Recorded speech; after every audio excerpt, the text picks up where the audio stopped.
Ծնվել եմ Մարտունի քաղաքում, Գեղարքունիքի մարզի, Սևանա լճի ափին,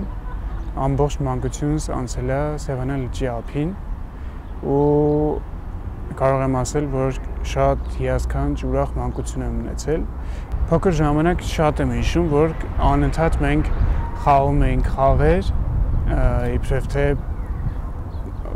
պատերազմ է, չգիտեմ։ Դե կարծիքով բոլոր տղաներն էլ խաղացել են նմանատիպ խաղեր ու միշտ խաղերի ժամանակ ես այն դերում էի, որ ինձ կրակում էին, բայց այնուամենայնիվ երջանիկ էր, չունեինք հոգս, չէինք մտածում որևէ դժվարության մասին։ Մեր միակ դժվարությունը դա երբ որ հավաքվում էինք բակի երեխաներով, ինչ որ հետաքրքիր, չգիտեմ, ճամբար էինք կազմակերպում, մեզ համար դժվարությունը, որ գումար գտնեինք, չգիտեմ, մեկ հյութ ավել գնելու համար կամ չգիտեմ, մեկ քաղցր ավել գնելու համար, այնուամենայնիվ վայելել ենք մեր մանկությունը ու մինչև պատերազմը սկսվելը կարծում եմ այդ մանկության թոհուբոհ երջանիկ պահերը շարունակվում էր արդեն ուսանողական կյանքում, որովհետև ուսանողական կյանքս նույնպես շատ լավ է անցել։ Սկզբում ընդունվել եմ պետական համալսարանի միջազգային հարաբերություններ ֆակուլտետ, հանրային կառավարում բաժին ու սովորել եմ այնտեղ մի կիսամյակ,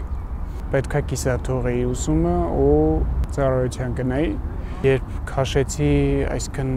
քաշում ես թե որտեղ ես ընկնում, գրված էր Մարշալ Բաղրամյանի անվան տանկային ուսումնական զորամաս, այնուհետև Կապան։ Եթե ասեմ ուրախացա կամ չգիտեմ, ինձ համար լրիվ միևնույն էր, տարբերություն չկար։ Այդ բանին ամենակարևորը, որ մենք 3 ընկերներով էինք միասին գնացել մանկության, ինձ համար կարևորը, որ 3-ս մեկտեղ ընկնեինք, ապչյունը կլինեինք Արցախում թե Հայաստանում։ 3-ս չէ, բայց 2-ս ընկանք մեկտեղ։ Սկզբում ես ու ընկերս ծառայեցինք տանկային զորամասում, բայց տարբեր ստորաբաժանումներում, ես որպես տանկիստ, ինքը որպես BMP-իստ։ Արմավիրի տանկային զորամասում արդեն ծառայությունը ավարտելուց հետո 6 ամսյա ստանում ես տանկիստի որակավորում ու արդեն պետքա տեղափոխվեինք մեր հիմնական ծառայության անցնելու զորամաս։ Դե քանի որ ես Կապան էի քաշել ու իմ բախտից Կապանի զորամասը ցրեցին եւ տեղափոխեցին Կուբաթլու, որը որ Արցախի Քաշաթաղ շրջանում է գտնվում։ Ծառայությունս անցկացրեցի Կուբաթլույում որպես տանկային զորամասի տանկային վաշտի ավագ նշանառու օպերատոր։ Ինձ համար շատ անսպասելի էր, որտեղ միանգամից նորակոչիկ ու ավագ նշանառու օպերատոր, բայց այնուամենայնիվ կարողացանք հաղթահարել այդ դժվարությունները Կուբաթլույում նույնքը Որոտանում էլի շատ լավ ծառայություն ենք ունեցել, որովհետև մեր զորամասը տանկային էր ու տանկային զորամասները ի տարբերություն այլ զորամասերի ավելի շատ ընտանեկան միջավայր են եւ զինվորները ավելի շատ ընտանիքի անդամներ են։ Ունեմ շատ լավ ընկերներ տանկիստ, որոնց հստակ կարող եմ ասել, որ իրանք կյանքի ընկերներ են, որտեղ միասին տեսել ենք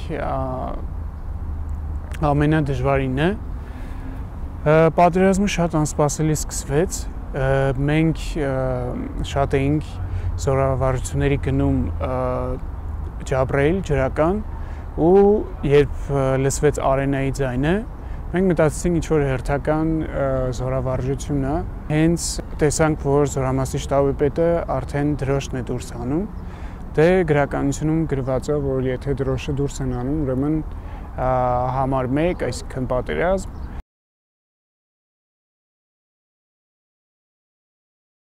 Տանկերով տեղափոխվեցինք ու սկսեցին կրակել մեզ վրա, արդեն հասկացանք, որ չէ իրականում շատ լուրջ է ամեն ինչ ու պետք է անել այն ամենը, ինչ որ մեր հնարավորությունների սահմանումն է, պահել ամենակարևորը թիկունքը, իմ տանկիստ ընկերները մինչև վերջ կռիվ են տվել, ով ինչպես կարողանում էր ու իրականում հետաքրքիր պատմություններ ենք ունեցել, երբ ես ու իմ մեխանիկը ընկերս դե տանկերը իրարից շատ հեռու էին գտնվում, հիշում եմ, որ տանկի համար խրամատ էինք փորել ու խրամատի մեջ մատներով մեզ մատուռ էինք փորել մատներով ու այդ մատուռում մտնում աղոթում էինք երկուսով բայց հետաքրքիրն է որ ինքը Գյումրիի կողմերից էր ու հումորը միշտ ապահովված էր մենք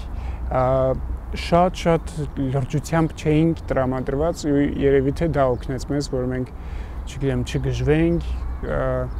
անընդհատ մենք հումորի ենք տալիս ամեն ինչ ու երբ որ ես ասացի պատկերացնում ես մենք զոհվենք ասեց մեր վրա եթե ատոմային ռումբ ընկնի մենք չենք զոհվի բայց իրականում այդ խոսքից հետո սկսեցին արդեն շատ ուժեղ հարվածել մենք կորցրինք իրար տարբեր տեղերի տարբեր մեր վաշտի տղաներով ցրվեցինք բայց փառք Աստծո հետո կարողացանք հավաքվել իմի գալ դե ինչ պատերազմ սկսվել էր մենք մեր ոտքերից չէինք հանել մեր կոշիկները ու մի պահ երբ մի փոքր հանգիստ պահ ստեղծվեց այդ ընկերս ասեց հələ հանեմ տնեմ ոտներս հələ տեղում են թե չէ հետաքրքիր պահեր նաև լինում էին երևի դա օգնում էր որ կարողանանք ավելի զգոն լինել բայց եղավ նաև ամենացավալին, որ ինչպես ասացի, մի պահ կորցրինք իրար ընկերներով ու երբ որ ես իմ մի ընկերոջը եւ իմ վաշտեցի տղային նրանք արդեն վիրավոր էին, տեղափոխեցի, որպեսզի տեղափոխեն օգնության, առաջին բժշկության հետ գալուն պես տեսա, որ իմ մոտ ընկերը արդեն գետնին ընկած էր իր գլխին էին հարվածել պահի անզորությունը գնահատել չեմ կարող, որովհետև երբ հասկանում ես, որ ոչինչ չես կարող անել այլևս ոչինչ քո ձեռքերում չէ, բայց միևնույն է, մեղադրում ես ու ասում ես միգուցե կարողանայիր փրկեիր դա եղավ ամենացավալին ու այդ տպավորություններով ես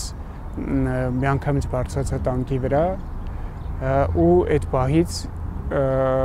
թշնամու դիպուկահարը հարվածեց ինձ հոկտեմբերի 6-ին շատ մառախլապատ անձրևոտ օրեր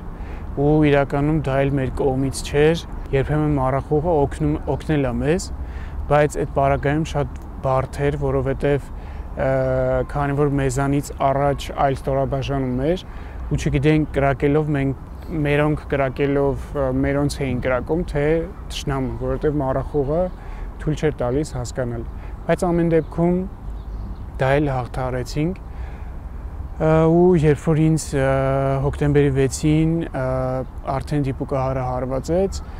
միանգամից ոտքերս թուլացան բայց կարողացա ինձ արագ տանկի մեջ գցել եթե չգցեի հաջորդ հարվածը գլխիս էր լինում դե տանկիստները չունեն որևէ զրահապատ որևէ բան բաճկոն կամ չգիտեմ գլխար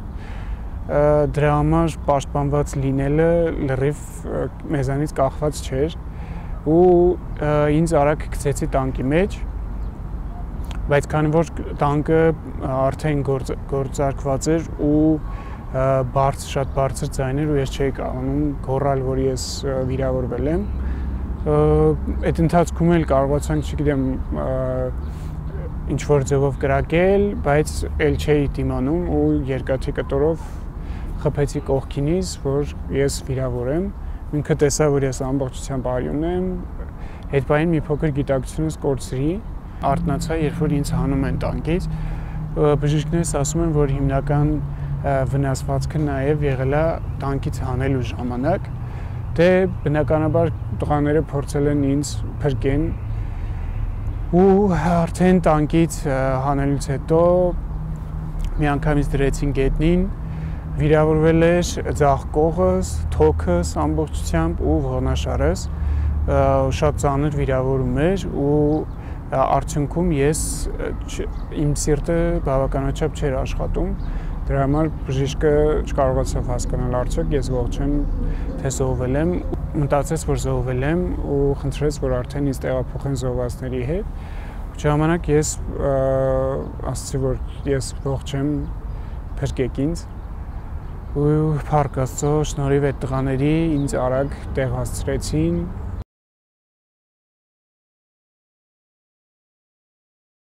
Առաջին տեսարանը, որ տեսա եւ վերջին տեսարանը, որ տեսել էի, դա երկինքն էր ու հետաքրքիրն այն է, որ Էրեբունի վերակենդանացման բաժանմունքի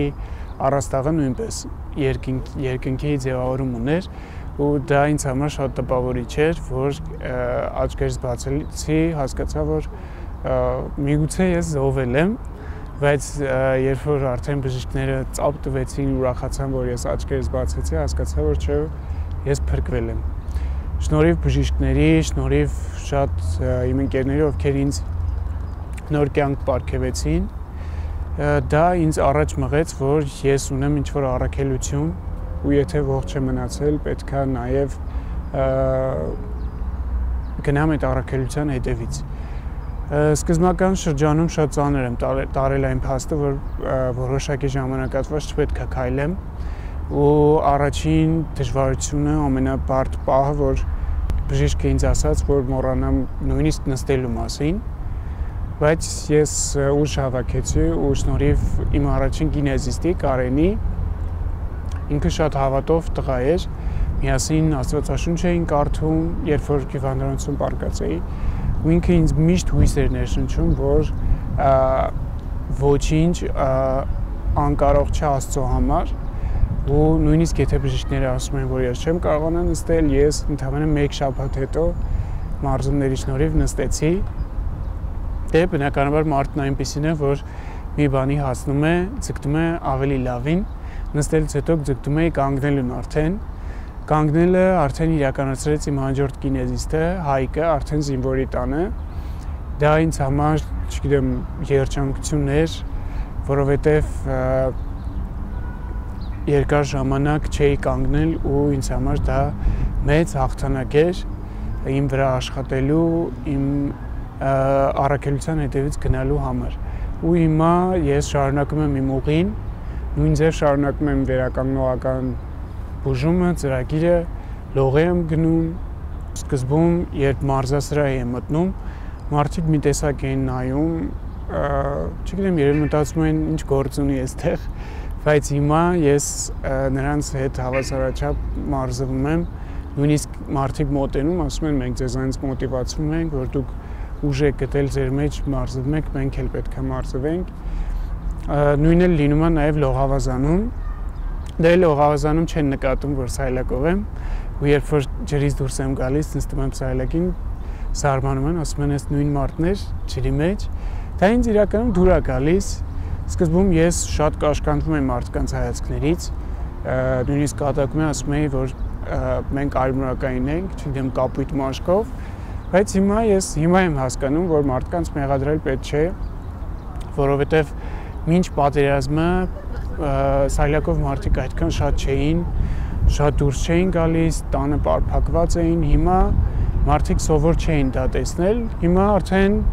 ժամանակը ցույց է տալիս, որ արդեն իրենց համար սովորական է դա դառնում ու ես դրանում շատ ուրախ եմ,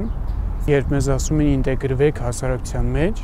սա ասում են պետական պաշտոնյաների խոսքերը, դրա համար մեզանից ոչինչ կախված չէ, ինչքան էլ որ մենք ցանկություն ունենանք ինտեգրվել, բայց երբ խոսքը գնում է ինտեգրման մասին, պետք է համապատասխան ենթակառուցվածքներ ստեղծվեն, որոնք պետք է ուսումնասիրություններ անեն, թե արդյոք հարմարեցված է միջավայրը նմանատիպ մարդկանց համար, որովհետև ոչ մի տարբերություն չկա այլ անձանց, գրեթե ես անում եմ առավել, քան լիքը մարդիկ, որոնց ճանաչում եմ, չեն անում իմ չափ աշխատանք։ Այսինքն միակ տարբերությունը երկու անիվն է ու չկա այն բավարար պայմանները, որ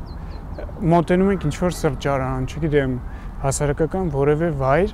թեքա արդյունքների բացակայությունը ամենաբարդ դժվարությունն է, որ մենք բախվում ենք, որովհետև եթե ինչքան էլ փորձենք մենք մենակ լինենք դրսում, միևնույն է մեզ օգնող մեկը պետք է, որպեսզի այդ բարձությունները հաղթահարենք։ Մի սրճարան կար, որտեղ ես նախ որտեղ գնում եմ, ասում եմ դրա մասին, որ ինչու չունեք թեքահարտակ, ինչու ձեր հարմարեցված չէ ձեր սրճարանը, իրանք ասում են կներեք, մենք կվերանայենք ու հաջորդ անգամ որ ստուգում եմ արդեն դրած են լինում, Դրա համար ես մտածում եմ, այո, պետք է խոսալ, ասել դրա մասին։ Իսկ նկարելը ինձ օգնում է նախ իմ ամենաառաջի ցավազրկող միջոցն է, որովհետև վերջին շրջանում շատ ուժեղ մեջքի ցավեր ունեմ ու երբ սկսում եմ նկարել, շատ պատահական, որովհետև պատերազմից հետո մատիտը ձեռքից չէի վերցնում, վախենում էի, չգիտեմ, չէի կարողանում, այլ մտքեր էին գալիս մոտս նկարելու եւ այլն, բայց հենց սկսեցի նկարել, հասկացա, որ նկարելու ընթացքում մոռանում եմ ցավի մասին ու սկսեցի նկարել։ Ու հիմա շատ հետաքրքիր շարք եմ սկսել, նկարում եմ դեմքից, նկարում եմ հայտնի նկարիչների ստեղծագործությունները ու ինձ բավականին լայն տարածում ստացավ։ Շատ սովորական ստացվեց, մի առավոտ արթնացա, որոշեցի դա անեմ, չէի ուզում տեղադրել որևէ սոցկայքում, բայց չգիտեմ, ինձ թվում է բարին տարածելը, դրական տարածելը, գեղեցիկը տարածելը շատ քիչ է ու պետք է դա շատացնել, ես էլ ինչ-որ չափով դրանում իմ մասն եմ ուզում ունենալ։